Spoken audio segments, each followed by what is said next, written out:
Hey there, SnapFlash fam. History has just been made in Botswana's military. President Duma Boko this morning presided over a historic military ceremony at the office of the president in Gaborone, conferring new ranks on the leadership of the Botswana Defence Force, BDF. Let's unpack what this means for the BDF, for President Boko's leadership, and for Botswana's growing military identity. For the first time since independence, Botswana now has a 4-star general, a symbol of modernization, national pride, and, some say, a bold statement of confidence in the country's armed forces. Before we dive in, don't forget to like, subscribe, and hit that bell icon. You're watching SnapFlash, where we keep questioning and you stay informed. At a formal ceremony at the office of the president, General Mophuting received his new rank from President Boko, alongside Lieutenant General Joseph Eno Sayelo, who was appointed Deputy Commander of the BDF. Both took an oath of allegiance to the Constitution, a strong reminder that their duty is to the Republic, not to any individual. President Boko didn't hold back on the symbolism of the day. He reminded the nation that no person, not even the president, is above the Constitution, calling the Defense Force the guardians of Botswana's sovereignty, constitution, and peace. He described the promotions as both continuity and renewal. They have now ascended one to the rank of general and commander of the Defense Force, the other to the rank of lieutenant general and deputy commander of the Defense Force. Gentlemen who have served, entered this institution wet behind the ears, in their 20s, elected then that their path would involve sacrificing their lives, placing their bodies on the line in defense of their country, of their people. That's the biggest sacrifice one can make. They served, worked through the ranks, underwent rigorous physical and mental training. They have risen to the highest levels, and we now can proudly bestow upon them the ranks that they deserve. We have just done so in full view, not just of the people who are here today,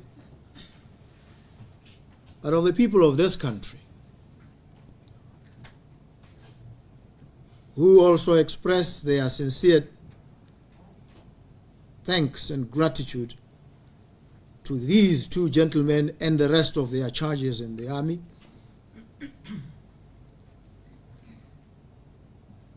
These gentlemen and others tread a path trodden by their forebears, those who came before them, those who established the Botswana Defence Force, built it, crafted it, modeled it into what it is today,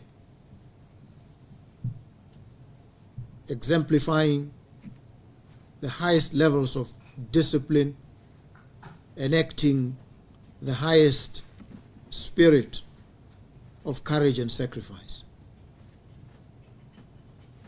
We are here today to join in your personal celebrations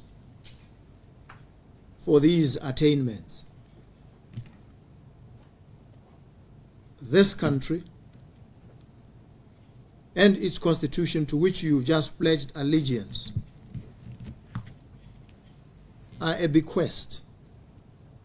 They were bequeathed to us by our forebears.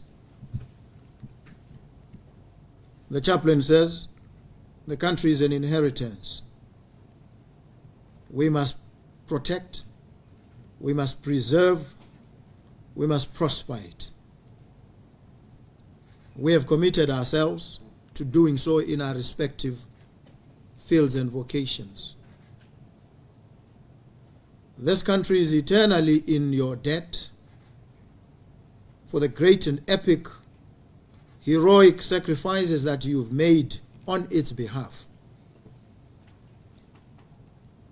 Your allegiance is born not to individuals, but to the Constitution of this Republic. All our laws, our conduct, our actions must trace their validity to this supreme source, the fountain source of all power in this Republic, is our Constitution. No person is above it, not even the President. We are all creatures of this supreme law, the Grundnorm, the sheet anchor of our country and our society. It is to it and to the country that we have pledged our allegiance, all of us. And so when there's confusion, when there's doubt, when there's ambivalence about what should happen, we must go to the fountain source, and that is the Constitution, because it is the source and origin. And when we are confused about what it says, we don't interpret it ourselves. We defer to another arm of government, the judiciary. They tell us what the Constitution says. And when they do, they speak with authority, which authority they also derive from the same Constitution. All the laws are enacted by Parliament, whose role is to enact laws for the good governance and the peace and security of the Republic. But even for them, when there's a dispute about what the law says, laws that they themselves have enacted, we don't go to them to ask for an interpretation of the laws. They don't interpret, they enact. The duty of interpreting lies with the judiciary, and it is their sole preserve. Not the President, not Parliament, but the judiciary gives us an authoritative interpretation of the law and the Constitution. And when they have spoken, we abide. Doesn't matter what we think. It's not dependent on our feelings, our sentiments, our suppositions and presuppositions. When the courts speak, they speak with authority. And the job of all of us is therefore to enforce what they have directed. And so this is how this tricky constitutional threesome arising from our Constitution is structured. You, members of the Botswana Defence Force, know fully well the judiciary doesn't wield any sword. It doesn't hold any purse. Parliament doesn't wield any sword, doesn't hold any purse.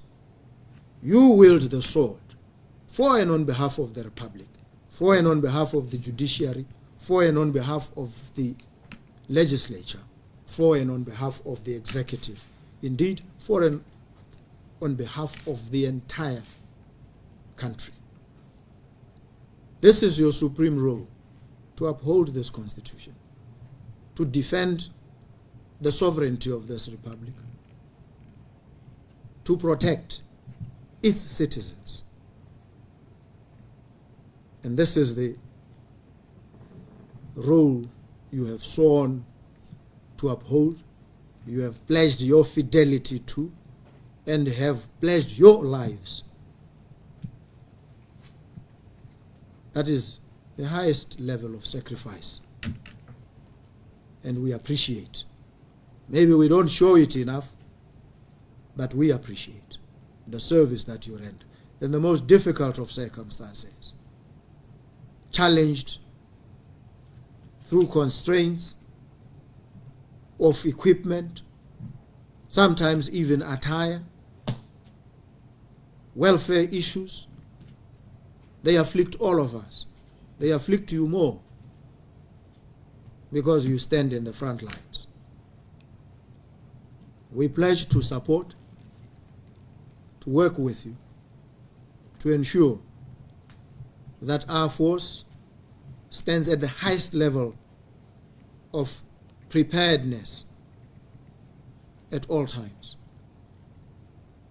And so you can be assured that this government, like all those who came before it, are committed to ensuring that our army is fully and appropriately equipped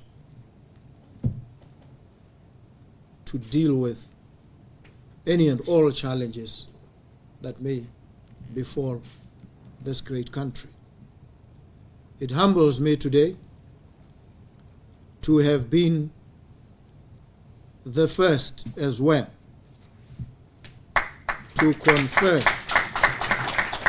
the rank of general, first in the history of this country. So history has been made, and history is made by people, real people, people of flesh and blood. We are those people that have stepped up. We have not chosen to watch history from the sidelines. We've not chosen to sit in the front row and observe history's passing show. We've elected to be history makers, to craft a new, spectacularly different narrative for this country.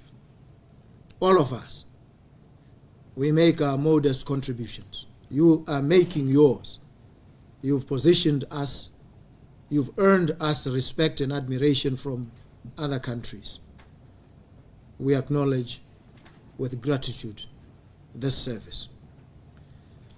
We thank the members of your families. They bear the sacrifices too.